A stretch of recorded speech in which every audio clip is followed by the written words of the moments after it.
네, 이번 영상은 탕평 정치입니다.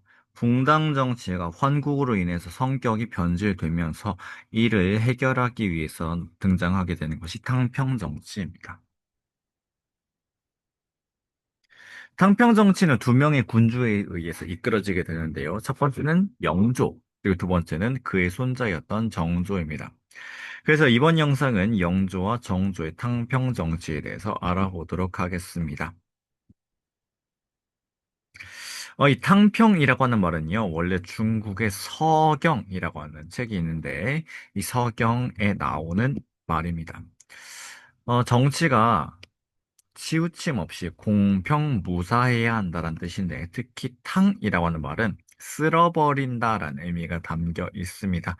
더러운 것을 쓸어내고 그 어느 쪽에도 치우치지 않고 공평한 것을 우리는 탕평이라 부르게 되는데, 그래서 서경에 보면 왕도탕탕, 왕도평평이란 말이 나옵니다. 무편무당, 즉 어느 쪽도 아니고 그 어느 당의 소속도 아니고 왕도탕탕, 왕도평평. 왕도 정치를 실현하려면 왕이 치우침 없이 공정해야 한다는 것이죠.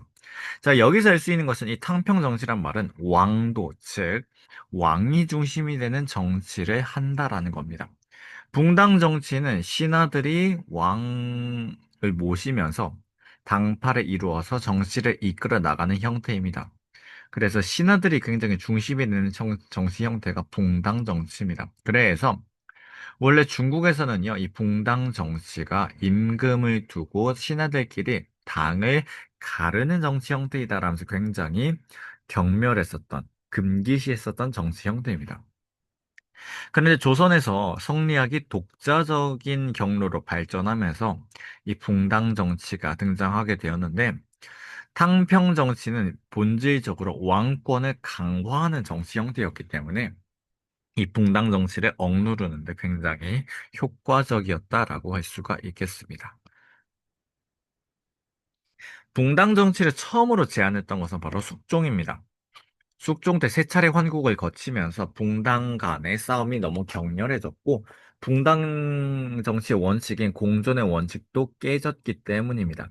자, 이러한 붕당 정치의 폐단이 거듭 발생하게 되면서 숙종의 아들이었던 영조가 탕평 정치를 이끌었다는 것이죠. 그런데 영조는 숙종의 둘째 아들이었습니다. 이제 정확히는 희빈 장씨의 아들이었던 경종보다 더 동생이었다라고 하는 거죠. 그래서 숙종 때 왕세자로서 책봉된 것은 바로 경종이었는데요. 그리고 그의 동생이 바로 연인군 영조였습니다.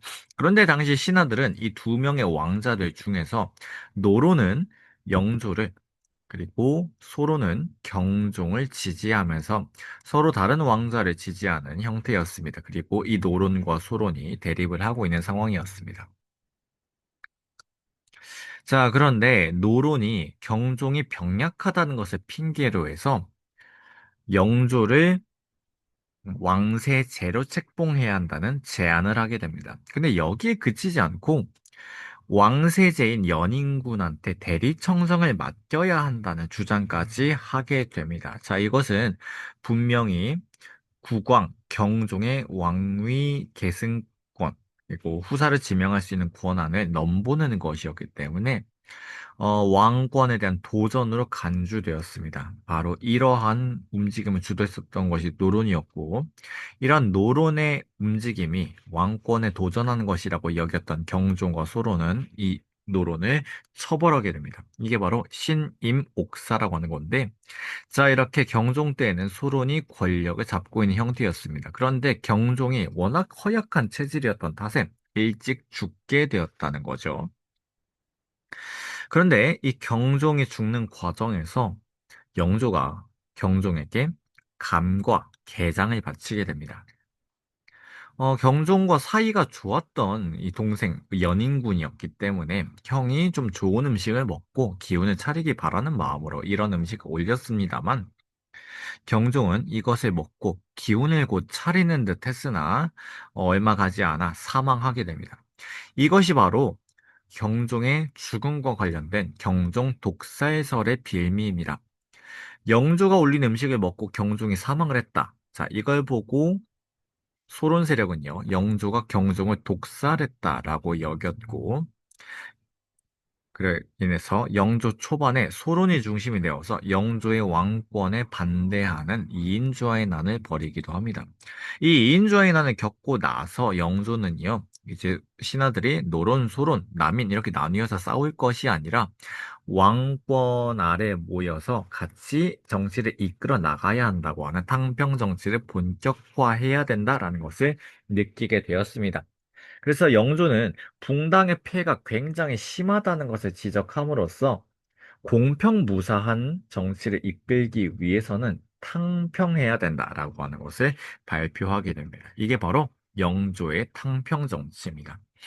노론과 소론의 대립이 너무 심해지는 상황에서 노론에서도 온건파, 소론에서도 온건파 이렇게 노론과 소론의 온건파를 데리고 정치를 이끌어 나갔던 것이죠. 이렇게 붕당 정치의 폐단을 나름대로 극복하려고 한 노력이 영조 스스로에게는 굉장히 자랑스러웠던 것 같습니다.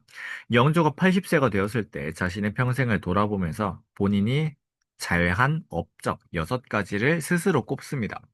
그러면서 그 중에 제일 첫 번째가 탕평이었다라고 얘기를 하게 됩니다.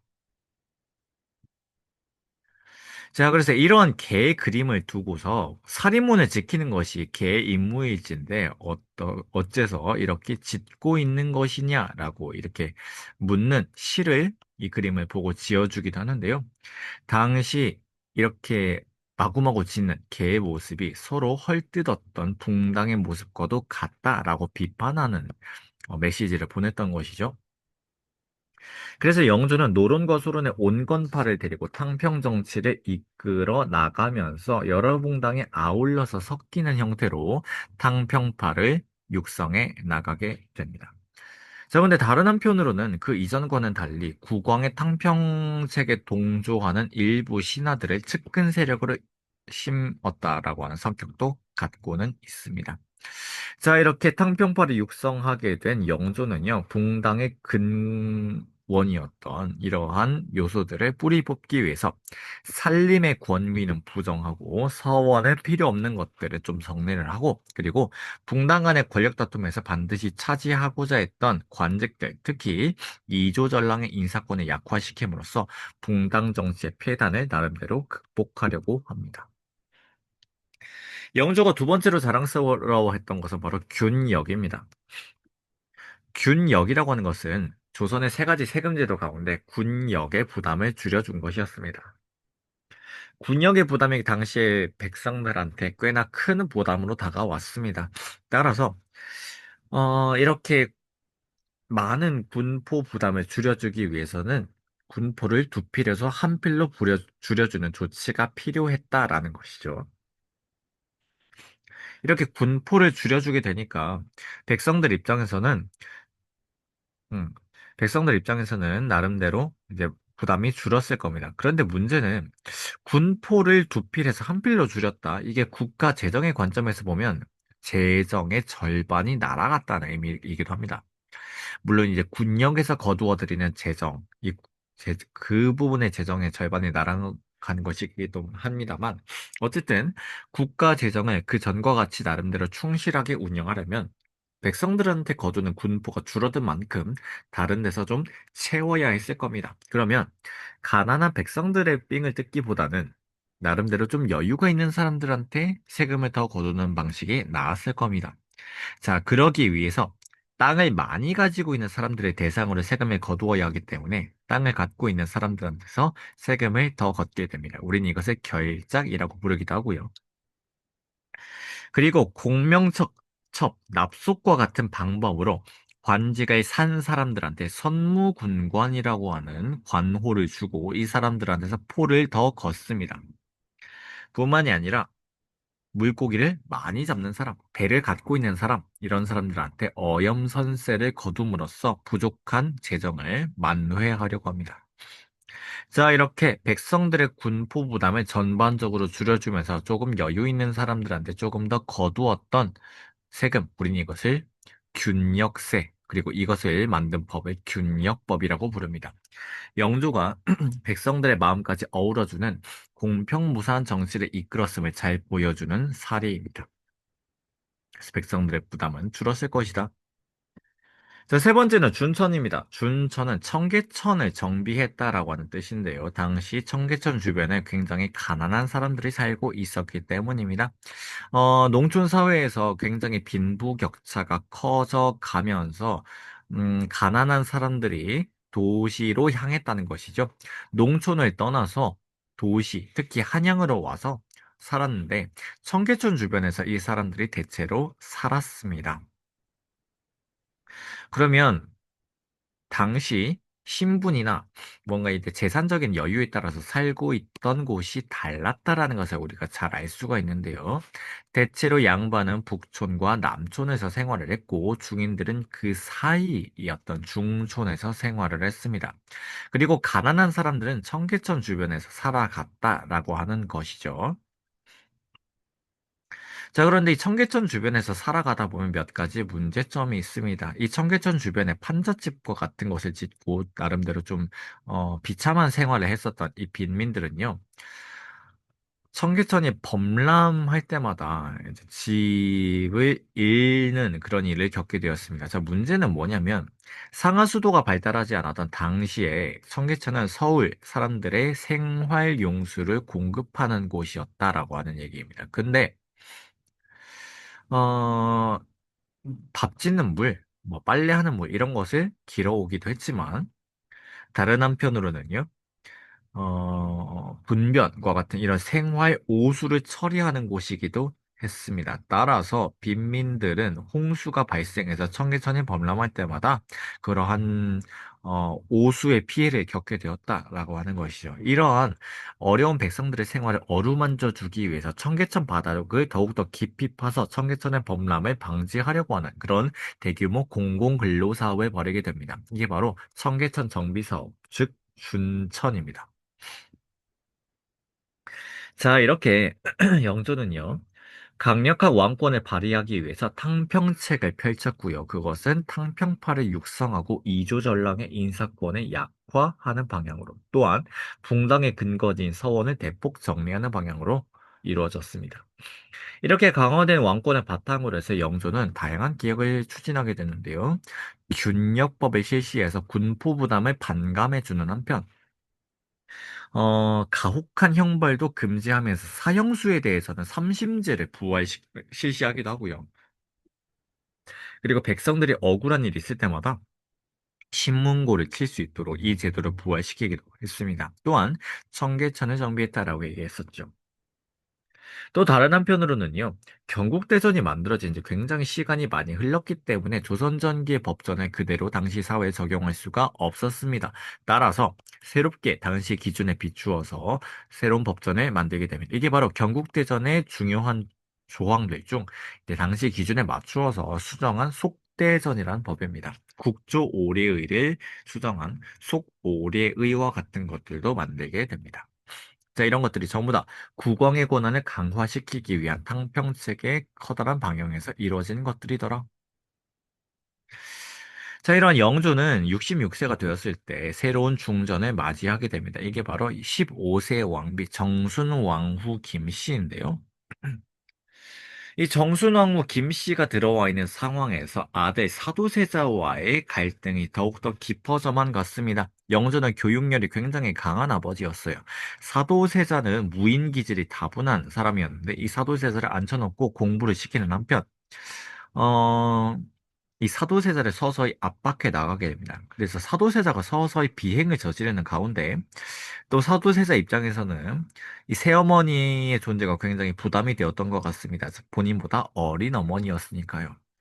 그래서 이렇게 아버지와의 갈등이 깊어진 끝에 바로 영조가 사도세자를 죽인 이모화변이 발생하게 됩니다. 즉, 사도세자는 죄인의 신분으로 죽게 되었습니다. 이렇게 아버지가 죽게 되자 당시 사도세자의 아들이었던 세손 이산이 호적을 좀 수정당하게 됩니다.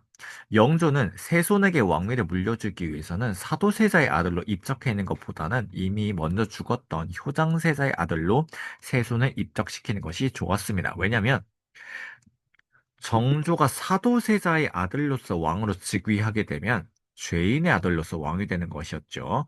그럴 수는 없었기 때문에 효장세자의 아들로 입적시켜서 세손의 왕위에 오르도록 합니다. 이게 바로 정조라는 임금입니다.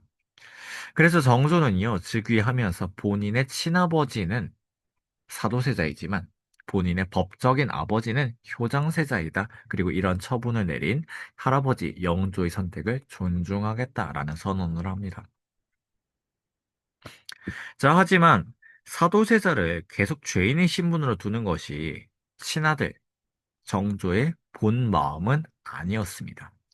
정조는 당장은 아버지를 왕으로 올리지 못하지만 아버지의 누명을 서서히 벗겨나갑니다. 그러기 위해서는 일단 죄인의 신분으로부터 먼저 이렇게 벗어나도록 해줘야 됐을 겁니다. 그런데 이러한 움직임들을 하기 위해서는 국정의 동력을 마련해야 했습니다. 당시에 사도세자의 죽음을 둘러싸고 조정의 권력 구도가 시파와 벽파로 나뉘어져 있었고, 대체로 시파는 사도세자의 죽음을 안타까워하는 쪽, 그리고 벽파는 사도세자의 죽음을 긍정하는 쪽이었습니다. 이렇게 조정의 대립구도가 이제 나뉘어 있는 가운데 정조는 시파와 벽파를 막론하고 자신의 탕평책에 동의할 수 있는 사람들을 육성하면서 자신의 국정 운영의 동력을 마련하기 위해서 두 가지 기구를 만들게 됩니다. 자, 이게 바로 즉위 직후에 만들었었던 규장각이라고 하는 정책 자문 기구였고요. 장룡령이라고 하는 친위 부대였습니다. 특히 규장각의 신하들 가운데 37세보다 어린 이런 신하들을 데리고 국왕, 정조가 직접 다시 교육을 시켰는데요.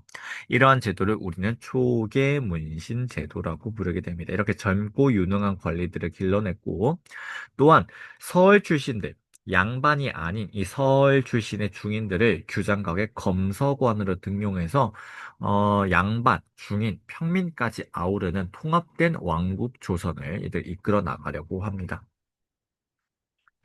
그리고 장룡령이라고 하는 친위 부대는 당시 오군령이라고 하는 이 중앙군을 서인 정권이 장악하고 있었기 때문에 별도의 부대가 반드시 필요했습니다.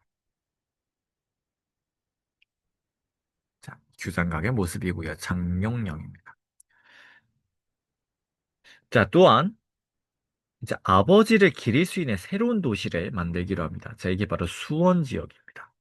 아버지의 묘를 수원 쪽의 현룡원으로 이장하면서 그 옆에 새로운 도시를 만들어 나갑니다. 이게 바로 화성이라는 겁니다. 당시 수원에 있었던 산의 이름이 화산이었고, 이 화산 곁에 지은 성이기 때문에 화성이라고 부르게 됩니다. 자, 그래서 이곳에 본인이 생각했었던 개혁해 나갈 조선, 개혁된 나라 조선의 모습을 만들어 나가게 됩니다.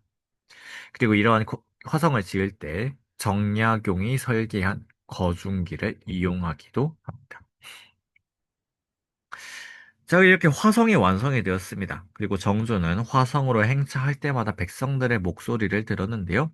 역대 국왕들이 이제 능행을 떠날 때마다 대략 한 해 어느 정도 능행을 떠냈느냐를 보는 건데요. 능행이라고 하는 것은 아버지의 묘 혹은 선왕의 묘에 행차하는 것을 능행이라 부릅니다.